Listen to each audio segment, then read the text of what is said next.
अस्सलाम वालेकुम नाजरीन, आप देख रहे हैं न्यूज़ टॉक। मैं हूं यशवीन जमाल। साबिक वज़ीर-ए-आज़म इमरान खान की अडियाला जेल में सिक्योरिटी वजूहात की बिना पर मुलाकातों की मनसूखी और पाबंदी ने एक नई सूरत हाल पैदा कर दी है। पंजाब हुकूमत के मरासले के मुताबिक अडियाला जेल, अटक जेल, मियांवाली जेल और डीजी खान में सिक्योरिटी थ्रेट्स के पेश नज़र इन जेलों की सिक्योरिटी सख्त करने की हिदायत सामने आई हैं। मरासले में महकमा दाखिला पंजाब का मजीद कहना है कि मुख्तलिफ इंटेलिजेंस और सिक्योरिटी एजेंसियों ने आगाह किया है कि दहशतगर्द ग्रुप मुल्क दुश्मन अनासर की मदद से टारगेटेड हमले करके मुल्क में इंतशार पैदा करने का सबब बन सकते हैं। मरासले के मुताबिक अगले 2 हफ्तों के लिए जेल में दौरे और मुलाकातों को मनसूख किया जाए, जिसके पेश नजर पंजाब हुकूमत की जानिब से वज़ीर आला खैबर पख्तूनख्वा अली अमीन गंडापुर को साबिक वज़ीर आज़म से मुलाकात करने के लिए अडियाला जेल का दौरा करने से रोक दिया गया है। जहां एक जानिब पंजाब हुकूमत अडियाला जेल में साबिक वज़ीर आज़म की मुलाकातों पर पाबंदी को सिक्योरिटी थ्रेट की वजह करार दे रही है, वहीं वफाकी वज़ीर इत्तलात इस पाबंदी की वजह कुछ और करार दे रहे हैं। आज अपनी प्रेस कॉन्फ्रेंस में वज़ीर इत्तलात अता तारड़ का कहना था कि अडियाला जेल से तहरीक इंसाफ के तर्जुमानों को पाकिस्तान को नुकसान पहुंचाने की हिदायत मिल रही हैं।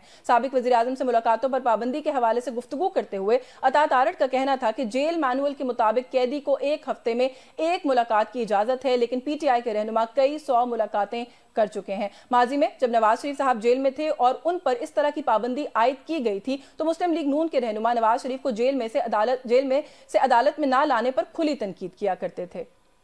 आज मुकदमे की समाअत उन्हें मुकदमे अदालत में लाए बगैर की जा रही थी। जो कार्रवाई आज हुई है, नवाज शरीफ साहब को अदालत में पेश नहीं किया गया।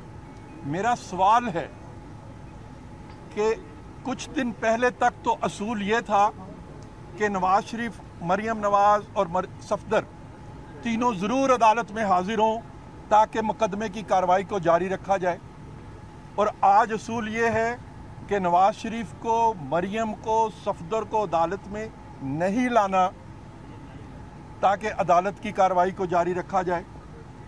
एक दिन पहले वो असूल क्यों था और आज ये दूसरा असूल क्यों है? ये हमारी आंखें जो कुछ देख रही हैं, इस पे हमारे सवाल हैं और हमारे सवालों के जवाब हमें ज़रूर मिलने चाहिए। जी, मुस्लिम लीग नून माजी में जिन बातों का गिला करती आई है, आज उसकी जेर निगरानी वही सब हमें देखने को मिल रहा है। और माजी में जिस तरह नवाज शरीफ के जेल में कैद होने पर मुस्लिम लीग नून इस बात का जिम्मेदार उस वक्त की हुकूमत को करार देती थी, आज बिल्कुल वैसे ही तहरीक इंसाफ इस सब का इल्जाम मौजूदा हुकूमत यानी नून लीग की क़यादत पर लगा रही है। पीटीआई के रहनुमा आतिफ खान ने इल्जाम आयद किया है कि इमरान खान से मुलाकात पर पाबंदी वज़ीर आला पंजाब मरियम नवाज के कहने पर लगाई गई है, जबकि इमरान खान की हमशीरा अलीमा खान ने अडियाला जेल में मुलाकातों पर पाबंदी को साबिक वज़ीर आज़म के कत्ल की एक घिनौनी साजिश करार दे दिया है। अलीमा खान साहिबा का कहना है कि अडियाला जेल में सिक्योरिटी खदशात का बहाना बनाकर इमरान खान को बनी गाला शिफ्ट करना मकसद है। जी, साबिक वज़ीर आज़म से अडियाला जेल में मुलाकातों पर पाबंदी के खिलाफ तहरीक इंसाफ की जानिब से सख्त रद्द अमल सामने आ रहा है। पीटीआई के रहनुमा शेर अफजल मरवत का कहना है कि क़यादत ने अब फैसला किया है कि अगर ये पाबंदी खत्म नहीं की गई तो हम लॉन्ग मार्च भी कर सकते हैं। हमें खान की रिहाई के लिए और अपने मैंडेट की रिकवरी के लिए हमारा एहतजाज जो है वो पार्लियामान से बाहर निकल के सड़कों, रोडों पे और अडियाला जेल में भी होना चाहिए। इस हवाले से आज की ये डेवलपमेंट को देखा जाएगा कि आज अदालत क्या करती है, और इसके बाद अगर खान साहब की मुलाकातों पे पाबंदी ख़त्म नहीं होती है तो पाकिस्तान तहरीक इंसाफ के तमाम जो इलेक्टेड पार्लियामेंटेरियंस हैं, ये सब मिल के जो भी एहतजाज का तरीक़ाकार वज़ा होगा उसके मुताबिक अमल दरामद करेंगे। सर, ये एहतजाज जो है वो लॉन्ग मार्च की शक्ल भी इख्तियार कर सकता है? जी, लॉन्ग मार्च भी हो सकता है, लेकिन जो भी एहतजाज होगा वो एहतजाज उस वक्त तक होगा कि या तो ये हमें बिल्कुल कुचल दे। जहां एक जानिब तहरीक इंसाफ एहतजाज की बातें कर रही है, वहीं दूसरी जानिब हुकूमत से मशरूत मुज़ाकरात पर आमादगी का इजहार भी कर रही है। हुकूमत से मुज़ाकरात के लिए तहरीक इंसाफ की जानिब से 3 शराइत मंजर आम पर आ गई हैं। तहरीक इंसाफ के सेनेटर अली जफर का कहना है कि अगर हुकूमत हमारी ये 3 शराइत मान ले तो उससे बात हो सकती है। जी, आपने सुना, कॉन्फिडेंस बिल्डिंग मेजर्स अगर हों तो मुज़ाकरात हो सकते हैं। सभी इशूज़ पर बात करेंगे। हमारे साथ गुफ्तगू में आज प्रोग्राम में शरीक होंगे federal minister for information and broadcasting अता तारड़ साहब। बहुत शुक्रिया सर आपका, आपके वक्त के लिए। और सबसे पहले तो बहुत मुबारकबाद भी सर, आज फेडरल इंफॉर्मेशन मिनिस्टर आप पहली दफ़ा आज मेरे प्रोग्राम पे तशरीफ़ लाए हैं। सर, गुफ्तगू का आगाज़ यहीं से कर दूँ। सर, अडियाला जेल में और कुछ और जेल्स को भी कहा गया है कि सिक्योरिटी थ्रेट है, जिसकी वजह से मुलाकातों का वहाँ पर जो सिलसिला है उसको बंद किया गया है। ये पंजाब गवर्नमेंट का एक नोटिफिकेशन है जो ये बता बता रहा है हमें और कह रहा है, लेकिन on the other hand federal information minister जो है वो प्रेस कॉन्फ्रेंस करते हैं, यानी आप, और आप कहते हैं जी कि ये इसलिए भी ज़रूरी था क्योंकि अडयाला जेल के अंदर से मुल्क को नुकसान पहुंचाने का जो फॉर्मूला है, जो साजिश है वो की जा रही है और तरकीबें बताई जा रही हैं पाकिस्तान तहरीक इंसाफ के लोगों को। सर कौन सा मौक़िफ़ जो है उसको ठीक मानना है? अरे देखिए, मैंने ना तो ये कहा कि इस बिना पे ये मुलाकातें बंद की गई हैं, ना मेरा ये मौक़िफ़ है, और ना मैं ये समझता हूँ कि इस बिना पे मुलाकातें बंद की गई हैं। मेरे नज़र से भी पंजाब गवर्नमेंट का एक नोटिफिकेशन गुजरा है कि अडयाला जेल, मियाँ वाली जेल और उसके अलावा डेरा गाजी खान जेल के अंदर सिक्योरिटी ऑडिट चल रहा है। कुछ मालूमात ऐसी आई थी, इतलात ऐसी मौजूद थी सिक्योरिटी खदशात के हवाले से, तो उस पे मेरा ख्याल है उन्होंने एक सिक्योरिटी ऑडिट कैरी आउट करने का फैसला किया। और इसके अलावा मैं ये समझता हूँ कि इमरान खान साहब को जो आसाइशें और सहूलियात जेल में दी जा रही थी, यानी एक्सरसाइज वाली साइकिल हो, 3 कमरों का कॉम्पाउंड हो, वॉक करने के लिए गैलरी हो, मेन्यू वो रोज खुद सिलेक्ट करते हैं, और ठीक है उनका राइट है, वो एक पॉलिटिकल लीडर है इस मुल्क के, मगर मैं किसी और सियासी लीडर को जेल के टर्म में ये तमाम आसाइशें और सहूलियात मुयस्सर नहीं थी। और हफ्ते में 4 मुलाकातें, एक पॉलिटिकल मुलाकात, एक वकला की मुलाकात, एक फैमिली की मुलाकात, एक फ्रेंड्स की मुलाकात, तो कई 100 मुलाकातें जो हैं उनकी हो रही थी, जबकि जेल मैनुअल में आम कैदी को सिर्फ 1 मुलाकात अलाउड होती है हफ्ते में। तो वो उनका तो मामला ओवर एंड अबव था। तो ये मैं समझता हूँ रूटीन का एक मामला है जिसके तहत ये सिक्योरिटी ऑडिट कैरी आउट करना जरूरी समझा गया होगा, और ये भी हुकूमत की जिम्मेदारी है ना। 2-3 बातें, एक तो जो आपने कहा ना कि सिक्योरिटी की वजह से ये, तो सर उस पर बड़ी तनकीद हो रही है आप लोगों के इस मौक़िफ़ पे। वो कहते हैं जी ये कितना हाई वैल्यू एक जगह है, खाली खान साहब की बात नहीं है, वहाँ पर वैसे भी बहुत बड़ी तादाद में प्रिजनर्स मौजूद हैं, ये जगह वो होती हैं जो वैसे भी सिक्योर होती हैं। अगर हम ये कह रहे हैं कि हम ऐसी जगह कोई सिक्योरिटी प्रोवाइड नहीं कर सकते तो हम किस किस्म के फेलियर का एतराफ़ कर रहे हैं सर? एक तो ये वाली बात है। दूसरी बात जो अभी आपने कहा ना कि 4 तरह की मुलाकातें होती हैं, चले उस डिबेट को छोड़ देते हैं। PTI इस वक्त ये कह रही है कि क्या उनके वकला भी जाकर उनसे नहीं मिल सकते? वो वकलाएं जो रोज सुप्रीम कोर्ट में पेश होते हैं, वहां पर अगर उनकी वजह से कोई थ्रेट या रिस्क नहीं होता तो अडयाला जेल में क्यों होगा? देखिए, 2 बातें हैं। पहली बात तो ये है कि जो मुलाकातें वो कर रहे थे over and above jail manual के, वो अपनी जगह मौजूद है, रिकॉर्ड का हिस्सा है। और बाकी जेल के अंदर देखें, खुदा ना खास्ता किसी वाकये का इंतजार नहीं करना चाहिए कि खुदा ना खास्ता कोई सिक्योरिटी लैब्स हो तभी एहतियाती तदाबीर अपनाई जाएं। ये स्मार्ट सिक्योरिटी तो यही होती है ना कि टाइम से पहले आप तदारक कर लें। तो 3-4 जेल्स के हवाले से जो थ्रेट मौजूद था उसको एड्रेस किया गया है, जो मेरी नजर से डॉक्यूमेंटेशन गुजरी है। तो दूसरा ये है कि वकला के पास कोर्ट का फोरम मौजूद है, वो इन तमाम नोटिफिकेशन को कोर्ट में ले जा सकते हैं।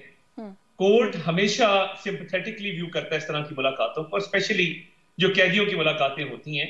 तो कोर्ट के पास तो ये ऑप्शन मौजूद है, और वकला जरूर कोर्ट जाके जेल मैनुअल को रेफर करके, रूल्स को रेफर करके, लॉ को रेफर करके ये इजाजत ले सकते हैं। तो नहीं, अभी तो 2 हफ्ते की आप लोगों ने बिल्कुल एक ब्लैंकेट पाबंदी लगा दी है ना, वो तो उसके खिलाफ कह रहे हैं। वो तो ऑब्वियसली कोर्ट के थ्रू जो भी एक तरीका कार है उसको फॉलो किया जा सकता है। बट हैविंग सेड दैट, ये कहा जा रहा है इस वक्त ये कोई ब्रॉडर गेम है जो आप लोगों की तरफ से खेली जा रही है, बिलखुसूस पंजाब हुकूमत की तरफ से। या तो खान साहब को किसी दूर दराज जेल में आप लोग मुंतकिल करना चाहते हैं कि उनका बिल्कुल एक्सेस खत्म हो जाए, या फिर उनकी बहन का ये कहना है कि आप लोग उनको बनीगाला शिफ्ट करना चाहते हैं।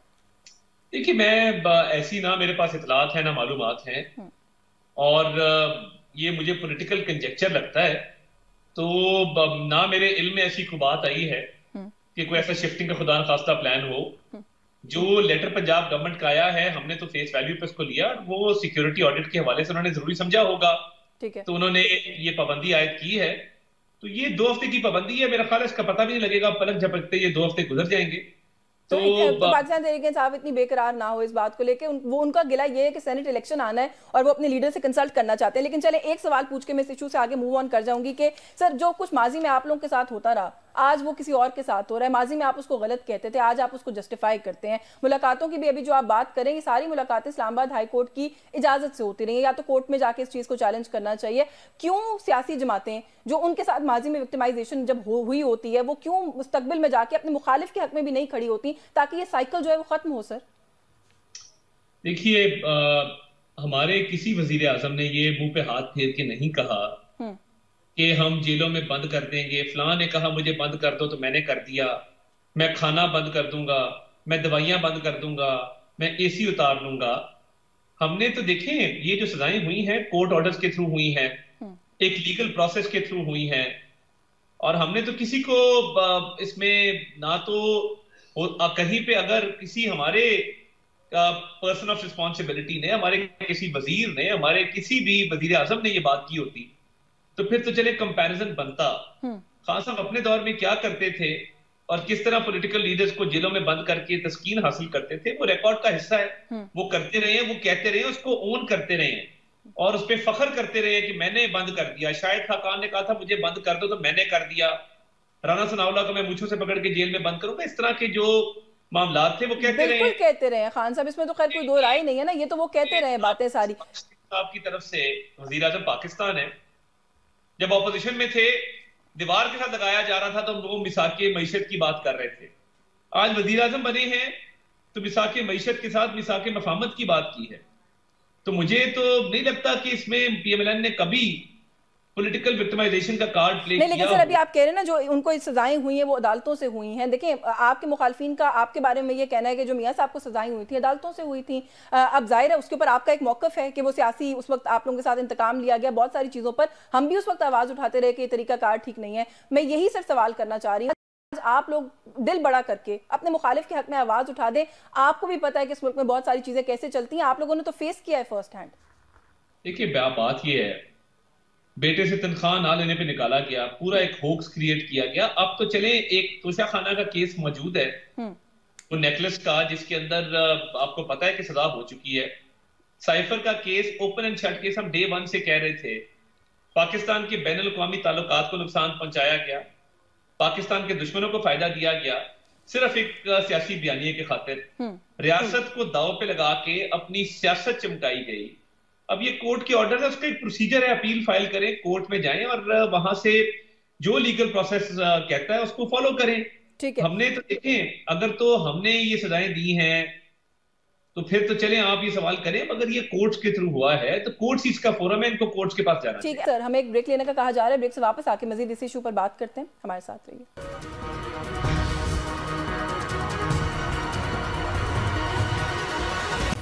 जी वेलकम बैक नाजरीन। अच्छा, जीएसपी प्लस के हवाले से सर आपने स्टेटमेंट एक दिया, आपने कहा है कि यूरोपियन यूनियन को खत लिखा है पाकिस्तान तहरीके इंसाफ की जानिब से। आपने कहा है कि कुछ अनासर हैं जो मुल्क की मईशत को फर्दर डिस्टेबलाइज करना चाहते हैं, वो तो डिसोन कर रहे हैं, वो कहते हैं ना लिखा है ना लिखने का सोचा है। मैंने ये कहा कि यूरोपियन यूनियन से राब्ता किया गया है और वो मैं आपको भेज देता हूँ, जो पीटीआई की तरफ से पिटिशंस की जा रही हैं वो आप चलवा भी दीजिएगा। ऑनलाइन पिटिशंस का एक सिलसिला है जिसमें कहा जा रहा है कि इमरान खान साहब के साथ जेल में ठीक सलूक नहीं हो रहा, तो आप पाकिस्तान का जीएसपी प्लस स्टेटस रिवोक करें। अब तरीके साहब अगर इस पे मेरे मौकफ के बाद डिफेंसिव हो गई है और उन्होंने डिसोन कर दिया है कि हम ये काम नहीं कर रहे, तो चले, मुल्क का फायदा हो गया, बड़ी अच्छी बात है। मगर ये ऑन रिकॉर्ड है कि कई 100 पिटिशंस की जा रही हैं। अब देखिए ना, ऑनलाइन पिटिशंस को आप पाकिस्तान तहरीक इंसाफ का ऑफिशियल मौकफ तो नहीं कह सकते ना, और वैसे भी जो अग्रीव्ड पार्टी होती है वो कोई भी रिएक्शंस तो देती है। राना सनाउल्लाह साहब की जो अहलिया हैं, उन्होंने भी जब वो गिरफ्तार थे तो कहा था कि मैं अक़वाम मुत्तहिदा को अप्रोच करूंगी। नहीं, देखें, वो एक इंटरनेशनल पार्लियामेंट्री यूनियन थी जिसको अप्रोच किया गया, ह्यूमन राइट्स के इदारों को अप्रोच किया गया, बड़ा फर्क है। आप ये फर्क जरूर देखिए। ठीक है, ये तो वो लोग हैं ना जिन्होंने IMF को खत लिख दिया कि पाकिस्तान को इमदाद ना दी जाए ताकि पाकिस्तान डिफॉल्ट हो जाए। ये जो ऑडियो सामने आई थी इनके 2 फाइनेंस मिनिस्टर्स की आपस में बात करते हुए कि IMF को कह देना चाहिए कि आप पाकिस्तान को इमदाद ना दें, पाकिस्तान के साथ अग्रीमेंट फाइनल ना करें, इन्होंने हमेशा मईशत को नुकसान पहुंचाने की कोशिश की। और इस वाले मामले पे भी आप देख लें, ऑफिशियली अब वो नहीं करेंगे, मगर उसके अंदर मौकफ क्या लिया गया है कि इमरान खान साहब को जेल में मुश्किलात का सामना है तो आप पाकिस्तान का जीएसपी प्लस। बिल्कुल ठीक है सर, मैं डेफिनेटली इन पिटिशंस को कर सकता है। क्या मुस्लिम लीग नून की कह रही है कि उनको मुश्किलात का सामना है जेल में? देखिए जीएसपी प्लस स्टेटस का क्या मतलब है। हाँ। अच्छा सर, आप जो है ना, थोड़ा सा मैं गुफ्तगू को आगे बढ़ा लूँ आपकी इजाजत से। सर आपने एक बड़ी मुश्किल हुकूमत के इस वक्त तर्जुमान है, मुझे यकीन है कि आपको भी इस बात का इदराक है, जहां पर जो आप लोगों के साथ हैं वो भी खुलकर आपको आपकी हिमायत करने को तैयार नहीं है। मिसाल के तौर पर पाकिस्तान पीपल्स पार्टी, ऑपोजिशन का तो वैसे भी काम ऑपोजिशन करना होता है, ऑपोजिशन ऊपर से और भी खुला के कह रही है कि हम तो इनको काम ही नहीं करने देंगे। सर साथ ही साथ आप लोगों के अपने पार्टी के अंदर पार्टी लॉयलिस्ट जो हैं वो एक एक करके आप लोगों के खिलाफ होते जा रहे हैं। जावेद लतीफ साहब की स्टेटमेंट्स देख लीजिए, किरमानी साहब की स्टेटमेंट्स देख लीजिए, जावेद अब्बासी साहब की स्टेटमेंट्स देख लीजिए, जावेद लतीफ साहब। सर ये क्या माजरा है? कोई भी खुश नहीं है, जो दोस्त हैं पुराने वो भी दुश्मन होते जा रहे हैं। देखिए, पार्टी के अंदर एक ऐसा माहौल है जिसमें सबको बात करने की इजाजत है। पार्टी की राय से अगर मैं भी इख्तलाफ करूं कई मर्तबा तो मैं उसका खुल के इजहार करता हूं। तो मैं ये समझता हूं कि जमहूरी पार्टियों के अंदर इतनी गुंजाइश अपने सियासी जो रहनुमा है उनको देनी चाहिए कि वो खुल के अपनी राय का इजहार कर सकें। और अगर वो तनकीद बराए इस्लाह करते हैं और तनकीद बराए तनकीद नहीं करते तो ये एक अच्छी चीज है। तनकीद बराए इस्लाह तो घर के अंदर होती है ना, ये तनकीद बराए इस्लाह तो मीडिया पर हो रही है, चौक चौराहे में हो रही है। इसका मतलब है बात थोड़ी आगे निकल गई है।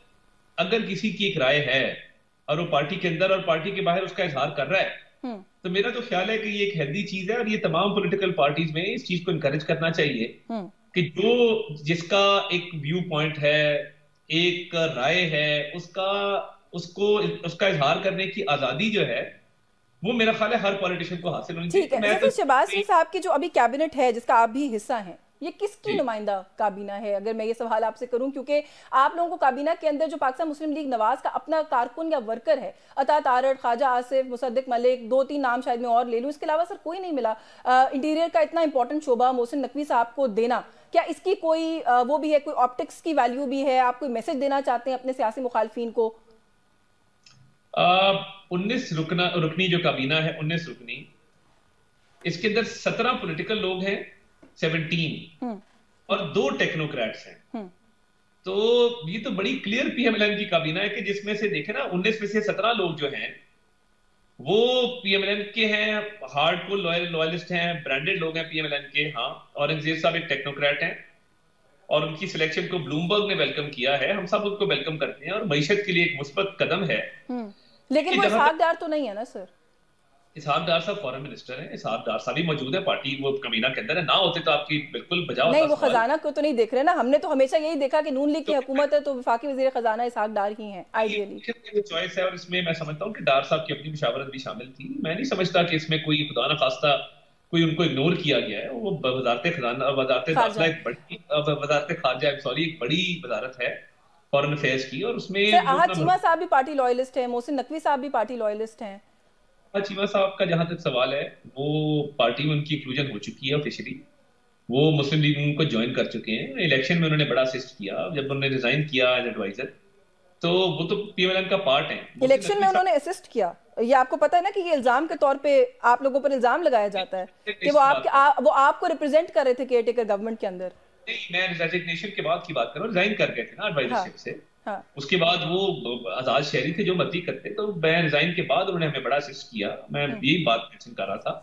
और दूसरा देखिए, मोहसिन नकवी साहब का बतौर वजीर दाखिला मैं समझता हूँ बड़ा एक अच्छा कदम है, और उसकी वजह है उसने बतौर केयर टेकर वजीर पंजाब बड़ा भरपूर किरदार अदा किया। एक मुहब्बे वतन पाकिस्तानी है, उन्होंने एक अच्छे बिजनेसमैन के तौर पे एम्प्लॉयमेंट जनरेट की, मीडिया की फील्ड में अपना नाम बनाया, बतौर जर्नलिस्ट उन्होंने बड़ा अच्छा काम किया।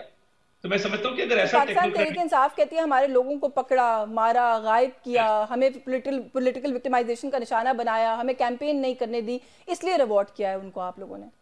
मोहसिन नकवी साहब की खुशकिस्मती तो नहीं, बदकिस्मती कहूंगा कि तहरीक इंसाफ उन पर ये इल्जाम लगा रही है। देखिए, मोहसिन नकवी साहब के दौर में 9 मई का वाकया हुआ, मोहसिन नकवी जी की जगह कोई भी वजीर आला होता, वो कानून नाफिज करने वाले इदारों को कानून पे अमलदारी का कहता, कानून पे अमल दरामद का कहता, जिम्मेदारान के खिलाफ केसेस रजिस्टर करता, जिन लोगों ने शोधा के मुजस्मों को मिसमार किया, वर्दी की बेहुरमती की, कायदे आज़म रहमतुल्लाह अलैह का घर जला दिया, अब उनके खिलाफ केसेस तो बनने थे। अब तहरीक इंसाफ ना करती 9 मई के हमले तो शायद केसेस ना बनते। उससे पहले तो मोहसिन नकवी साहब पे ये इल्जाम नहीं था।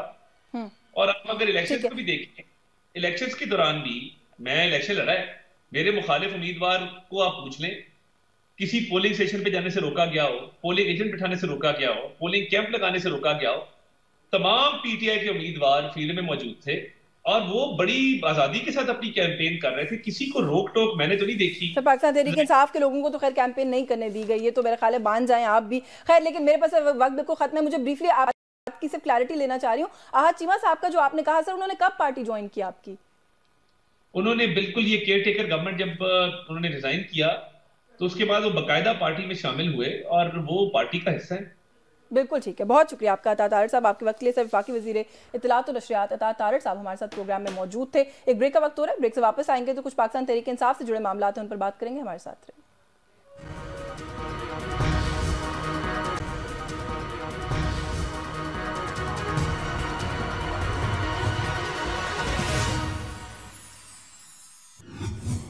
जी वेलकम बैक नाज़रीन। प्रोग्राम के इस हिस्से में कुछ बात करेंगे सिक्योरिटी खदशात की बिना पर इमरान खान साहब से 2 हफ्ते के लिए कोई नहीं मिल सकता। ये एक नोटिफिकेशन सामने आया पंजाब हुकूमत का, उसको लेकर ऑफ कोर्स पाकिस्तान तहरीक इंसाफ की तरफ से एक रद्द-ए-अमल सामने आ रहा है और ये बात बार बार कही जा रही है कि अगर एक प्रोटेक्टेड जेल को सिक्योरिटी फराहम नहीं कर सकती इंतजामिया तो फिर और क्या कर सकती है, एक तो ये सवाल है। साथ ही साथ हम ये भी सुन रहे हैं और देख रहे हैं कि प्रोटेस्ट अरेंज करने की बात हो रही है, धरना देने की बात हो रही है पाकिस्तान तहरीक इंसाफ की जानिब से। कुछ इस पर भी बात करेंगे और जो रिजर्व सीट्स का मामला है, आज जो है पेशावर हाई कोर्ट में हियरिंग हुई है, उसके हवाले से उस पर भी बात करेंगे। हमारे साथ सीनियर रहनुमा पाकिस्तान तहरीक इंसाफ के शोएब शाहीन साहब ने हमें ज्वाइन किया। बहुत शुक्रिया सर आपका आपके वक्त के लिए। सर सबसे पहले तो हुकूमत अगर ये बात बार बार कह रही है कि किसी किस्म का थ्रेट है जो इस मुल्क में इस वक्त प्रिजन्स हैं, और वो खाली एक अडयाला जेल की बात नहीं करे, 2-3 और जो जेल हैं उनका भी नाम सामने आ रहा है, और वो कह रहे हैं कि उसकी बुनियाद पर 2 हफ्ते के लिए हम किसी की भी एंट्री और एग्जिट को बंद कर रहे हैं, सब मुलाकातें बंद कर रहे हैं। तो उस पर सर आप लोगों का ये कहना कि इसके पीछे कोई साजिश है? देखिए, पहली बात तो यह है कि ये लेटर जो आप देखें मेरे पास भी आया है वो सिर्फ अडयाला जेल का मुताल्लिक है, बाकी जेलों का मुताल्लिक नहीं है। दूसरी बात ये बताएं कि कोर्ट ऑर्डर कर चुकी है कि आप इनकी मुलाकातें कराएं, जबकि वो जेल सुप्रीडेंट मुलाकात कराने से इनकार करने की बजाय वो अपील में आ गया और पंजाब गवर्नमेंट की अपील में आ गई, जिनकी अपीलें आज डिसमिस हो जाएंगी, कोर्ट ने ऑब्जर्व कर दिया है।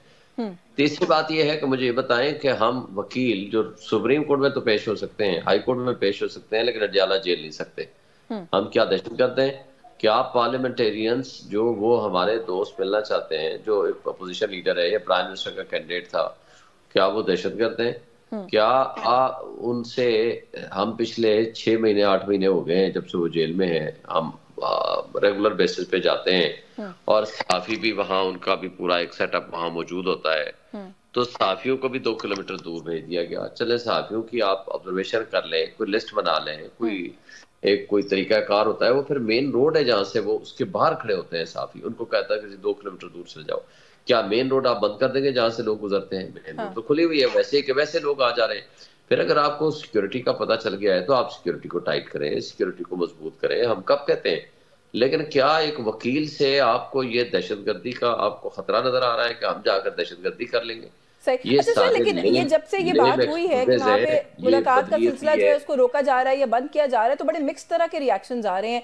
आपको इनमें से कौन सी बात आपके ख्याल में क्या फीजिबल है? क्योंकि एक तो रद्द-ए-अमल ये आया कि शाहिद खान साहब को किसी दूर दराज की जेल मुंतकिल करने की कोशिश है ताकि आप लोगों के लिए, मीडिया के लिए जो रसाई है वो मुश्किल हो जाए। फिर ये कहा गया कि सेनेट इलेक्शन से पहले जो है मुशावरत ना हो सके खान साहब से, ये एक फैक्टर जो है वो पीछे है। फिर ये कहा गया जी कि ख्वाहिश है कि उनको बनीगाला मुंतकिल कर दिया जाए, तो ये सारा कुछ उसके लिए किया जा रहा है। बल्कि अलीमा खान साहिबा ने भी ये बात जो है वो कही। तो आपके ख्याल में क्या है, क्या फैक्टर है, क्यों, अगर आप लोगों को लगता है कि उन्हीं की वजह से ये मसला हो रहा है? तो देखिए, ये सारे फैक्टर्स हो सकते हैं। पहली बात तो यह है कि हमें उनकी जिंदगी के मुतालिक खतरा है कि ये कुछ भी कर सकते हैं, कि जब हमारी एक्सेस नहीं होगी, उनकी मुलाकात नहीं होगी, वो कुछ भी कर सकते हैं। क्योंकि पहले भी आपको याद होगा कि जो 3 शूटर्स थे और जो जुआईटी का अशर इन्होंने किया वो आपके सामने है, मगर जो शूटर पकड़ा गया नवीद, उसका आधे घंटे के अंदर इंटरव्यू आ गया। फिर जब बड़ा शोर शराबा हुआ कि जी ये कैसे इंटरव्यू बाहर आ गया, तो आधे घंटे बाद दूसरा आ गया, फिर तीसरा आ गया। तो और ये कौन करने वाले थे? ज़ाहिर है पुलिस की कस्टडी में ही सब कुछ हो रहा था ना। लेकिन ये जो कुछ भी हुआ और जिस तरह हो रहा है, मैं समझता हूँ कि ये इंतहाई गलत है। इसकी हम शदीद मजम्मत करते हैं। और दूसरा, कल मैंने ऑर्डर कराया है कि सेनेट के इलेक्शंस के लिए हमें कंसल्टेशन की जरूरत है और हम उनको मिलना चाहते हैं, इलेक्शन कमीशन इसको अपना जेल सुप्रीडेंट को के जरिए इमरान खान साहब को। तो लेकिन उसको फिर पाबंदी लगा दी गई। तो वो कल हमारी पिटीशन पे ऑर्डर हो चुका है। तो इसी तरह के बाकी ऑर्डर्स भी हुए हैं। तो ये सारा बदनीति पे मबनी है। एक तो उनकी लाइफ को थ्रेट है, दूसरा ये है कि हमारी कंसल्टेशन प्रोसेस चलाएंगे सर पार्टी मामलात को अब आप लोग आगे, क्योंकि उनकी कंसल्टेशन के बगैर तो ऐसा लग रहा है कि जितने भी लोग इस वक्त बाहर पाकिस्तान तहरीक इंसाफ को रिप्रेजेंट कर रहे हैं, सबका अपना अपना माइंड है। और ऐसा भी लगता है कि आप लोग बहुत सारी चीजों को लेकर शायद एक पेज पर भी नहीं होते जब तक खान साहब की तरफ से डायरेक्ट इंस्ट्रक्शन नहीं आ जाती। देखिए, वो पार्टी के बानी चेयरमैन है, ज़ाहिर लीडर वही हैं, उन्हीं के नाम पे हम वोट लेते हैं। उनकी कंसल्टेशन, उनकी गाइडेंस के बगैर हमारा फैसला करना शायद वो मुनासिब नहीं होगा, और हमारे दरमियान डिफरेंस ऑफ ओपिनियन जरूर हुआ करता है, लेकिन जब हम कोर कमेटी में बैठते हैं तो किसी नतीजे पे हम पहुंच जाते हैं, और जब किसी नतीजे पे पहुंचते हैं तो हम उम्मीद रखते हैं कि हम कोई ना कोई फाइनल कर, हमारी जो प्रपोजल होती है खान साहब उसको फाइनल अप्रूवल देते हैं। मगर ये तरीकाकार ये करना कि आप रास्ते में रुकावटें पैदा करते हैं, 200 के करीब मुकदमात हैं, आप उनसे मिलने ना दें, अंडर ट्रायल प्रिजनर के ऊपर बेशुमार हमारे वकला को इंस्ट्रक्शन सीख करनी होती है, हमने केसेस चलाने होते हैं, उस हवाले से भी हमने मिलना होता है। जी सर, एक इकोनॉमी का इशू, उसके ऊपर आईएमएफ को पीटीआई की तरफ से लिखे जाने वाला खत, उसको लेकर आपको पता है पहले ही बड़ी बात भी हुई, कंट्रोवर्सी भी हुई कि ये मुल्क दुश्मनी है जो पाकिस्तान तहरीक इंसाफ कर रही है। सर अता तारड़ साहब जो कि अब वफाकी वजीर इत्तलात हैं, वो ये कहते हैं जी कि ये तो कुछ ऐसे अनासर हैं जो कि मईशत को ओवरऑल नुकसान पहुंचाना चाहते हैं, ये भी नहीं चाहते कि वो हो जीएसपी प्लस का स्टेटस जो है वो बरकरार रहे, ये यूरोपीय यूनियन को उसके लिए भी अप्रोच कर रहे हैं। आपकी तरफ इशारा था उनका। देखें, ये डाकुओं की हुकूमत है, इन्होंने पहले भी डाका जनी करके मुल्क से माल लूट के मनी लॉन्ड्रिंग करके जाकर मुल्क से बाहर ले गए। अब ये जो करना चाहते हैं, हमने उनको जो कंडीशनल सपोर्ट दी थी आईएमएफ को कि free fair and transparent elections कराएंगे, वो नहीं हुए। हमने जो बात कर रहे हैं, अब हमारी जिम्मेदारी आप समझते हैं कि हम क्यों ये बात करना चाह रहे हैं। $18 बिलियन सालाना ये मुफ्त बरात खा रही है, ऊपर का इशराफिया कहें या जिसको बदमाशिया कहें। अब फैसला क्या हुआ था कि जो गवर्नमेंट आएगी वो सियासी इस्तेहकाम लाएगी, उस इलेक्शन के जरिए फ्री फेयर इलेक्शन होंगे, वो रिफॉर्म्स करेगी, अमीर तबके को डाउन करेगी, उनकी बरात कम करेगी, गरीब तबके के ऊपर बोझ नहीं डालेगी। अब इन्होंने क्या करना है, ये पैसे आखिर वापस करने हैं ना, ये सूद समेत वापस करने हैं, या तो वैसे मुफ्त में मिल रहे हैं, सूद समेत वापस करने हैं। जब सूद समेत वापस करेंगे, आपकी अगर आमदनी का जराए नहीं बढ़ाएंगे, अगर आपकी इन्वेस्टमेंट नहीं आएगी, 25% सूद के साथ कोई इंडस्ट्रियलिस्ट आपकी इंडस्ट्री नहीं लगाएगा। 12 से 16 रुपए बिजली का यूनिट हमारे टेनोर में था, इन्होंने उठा के 70 रुपए पे कर गए हैं, और रीजन दे देते हैं आईएमएफ की इन्वेस्टमेंट इनसे जीरो है, और ओवरसीज इनके ऊपर ट्रस्ट नहीं करता। अब उसका नुकसान क्या होना है, जो इन्होंने आईएमएफ के साथ मुज़ाकरात करने हैं, उसका नुकसान ये होना है कि उन्होंने बेरोजगारी में मजीद इजाफा करना है। 70 रुपए बिजली के यूनिट को उठा करके 170 पे ले जाएंगे। गैस जिसकी कीमत हमारे जमाने में 500 होती थी, आज 40-50 हज़ार में पहुंचा चुके हैं, ये 1.5 लाख रुपए में पहुंचाएंगे। इसका नुकसान ये होगा कि मुल्क में बहुत अफरा तफरी और बदअमनी फैलेगी। अच्छा शोएब साहब, जो बातें आप कर रहे हैं ना कि क्या क्या इन्हें करना पड़ेगा, वो वाली बातों से तो इत्तेफाक है। आखिरी बात, मेरी बात खत्म हो जाए, बस आखिरी बात है जी। अब इसके नतीजे में जो ह्यू एंड क्राई होगा, जो शोर शराबा होगा, ये इन्होंने सबसे पहला वार ये रखना है कि ये पीटीआई की कंसेंट भी शामिल है।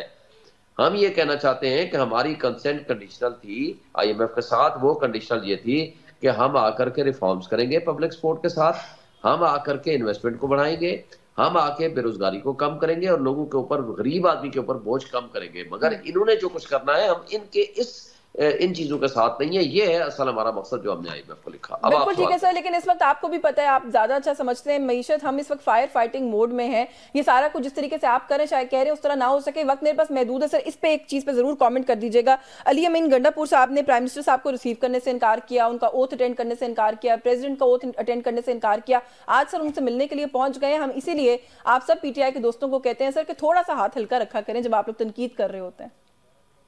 देखिए, पहली बात तो यह है कि अगर उन्होंने इनकार किया है तो उसकी कोई रीजंस हैं। ये ड्यूली इलेक्टेड लोग नहीं है, सुन लेना, ड्यूली इलेक्टेड लोग नहीं है, ये आपको भी पता है, हमें भी पता है। ये पूरे मीडिया ने दिखाया हुआ है, रात के 12 बजे तक रिजल्ट क्या था, और फिर चीफ इलेक्शन कमिश्नर मिलने चला गया कोई मखसूस जगह पे, वापस आता है तो रिजल्ट उलट होने शुरू हो जाते हैं। मगर अब अगर वर्किंग रिलेशनशिप रखने के लिए एक चीफ मिनिस्टर का एक प्राइम मिनिस्टर से मुलाकात करना, तो वो एक आप ऑफिशियल रिलेशनशिप समझ लें। एक ऑफिशियल एंड वर्किंग रिलेशनशिप को आप अपने तहफ़्फ़ुज़ात रखते हुए भी अगर कर रहे हैं तो आई थिंक इसमें कोई मैं तो खुशाइन कह रही हूँ इसको, मैं तो अप्रिशिएट कर रही हूँ कि आप लोग फाइनली वर्किंग मोड में आ गए हैं। मगर प्रोटोकॉल देना और प्रोटोकॉल रिसीव करना, उसके लिए एक दूसरे के साथ मोहब्बतों की पिंगे बढ़ाना, वो जरूरी नहीं है। मजबूरी में अगर वर्किंग रिलेशनशिप आप रखते हैं वो ठीक है, मगर उसका ये मतलब नहीं है कि हमने उनकी लेजिटिमेसी, उनको लेजिटिमाइज कर दिया है और कहा है कि नहीं ये नाजायज नहीं है, ये जायज हो चुके हैं। बिल्कुल ठीक है, आपका बहुत शुक्रिया शोएब शाहीन साहब, आपके वक्त के लिए। सर हमारे साथ शोएब शाहीन साहब मौजूद थे। उन्होंने कहा जी कि किसी को प्रोटोकॉल देने के लिए जाना एक अलग बात है, लेकिन किसी के साथ क्योंकि एक मजबूरी का वर्किंग रिलेशनशिप है तो सरकारी काम जो है उसको तो चलाना है, तो वो एक अलग मामला है जिसकी वजह से ये मुलाकात हो रही है न्यूज़ टॉक से। आज के लिए बस यही, कुछ यस्मीन जमाल को इजाजत दीजिए। अल्लाह हाफिज।